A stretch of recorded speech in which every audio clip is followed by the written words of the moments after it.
know why? Ask how. Howard, the humongous. An amazing thing happened in the last week around the subject of the Nobel Peace Prize. Malala Yousafzai, whose story you know. Malala Yousafzai, a bunch of gunmen jumped into a van in which she was being transported from school and shot her in the head. And her biology, her body, her spirit said, "Screw you," to the gunman, and she survived a bullet to the brain. And she came out saying some of the most remarkable, wise, astonishing things you've ever heard. And the world was rooting for her to win the Nobel Peace Prize. And she didn't. And then she said, in a manner that's very typical of her, things that were stunning for their wisdom, especially from a 16-year-old. She said, the real prize is not a prize. It is not somebody giving me a piece of bronze. The real prize will be if I can bring education to every girl on the face of planet Earth. Malala did not want a short-term reward at the age of 16 as if she had reached her goal.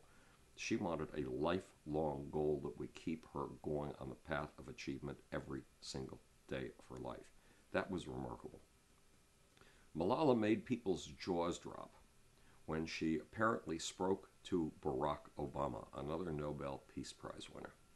And she told him something point blank that very few people will dare say to his face, or if this were the phone, to his ear. And that is, those drones, they do not work. Stop using your drone warfare. Well, I want to disagree with Malala Yousafzai about the use of drones.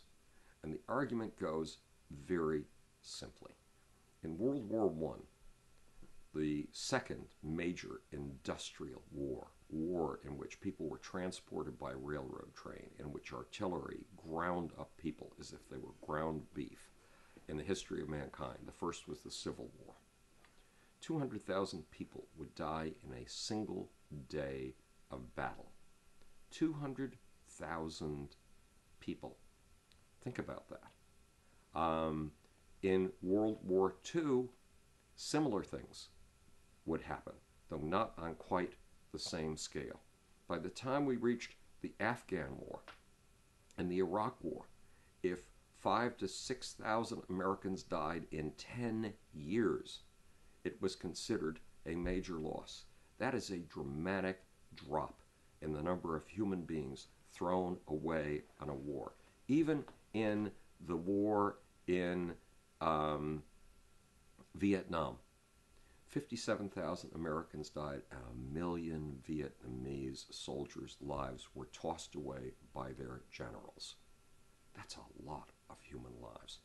What's been happening over the course of actually the last 350 years is that the rate of death by violence has been dropping dramatically.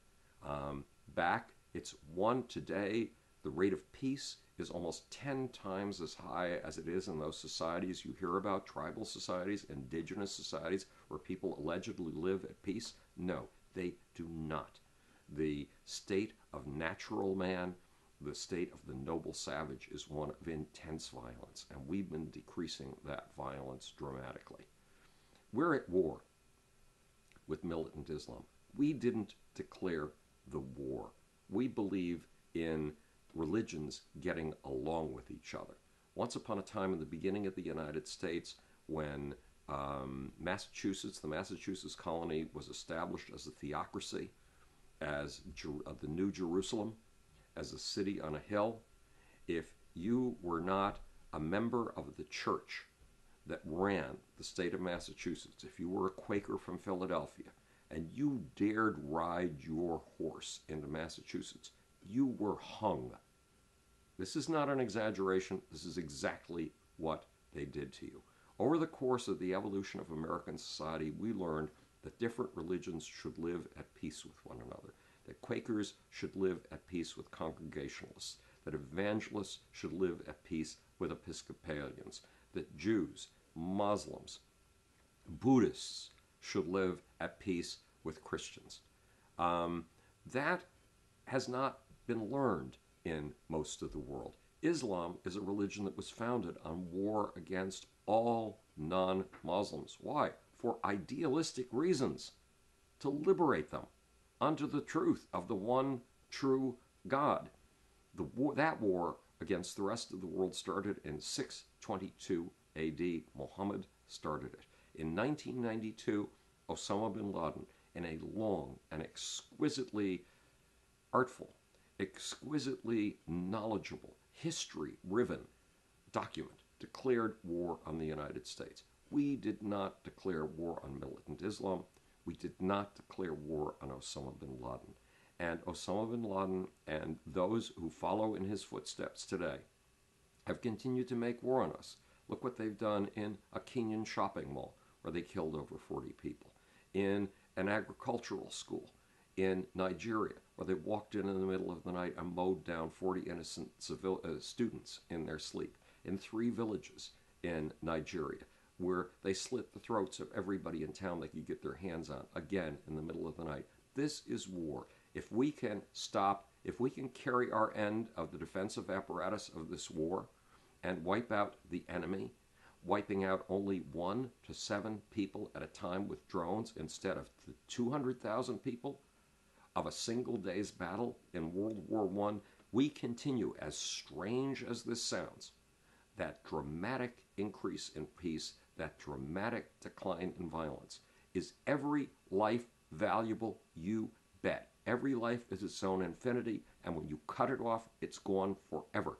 And no one should ever be killed violently. In fact, Mother Nature should not be allowed to kill anything at all, and Mother Nature is the ultimate killer. But our task is to decrease the rate of violence as steadily as we can, even though some people insist on violence. That's where the drones come in.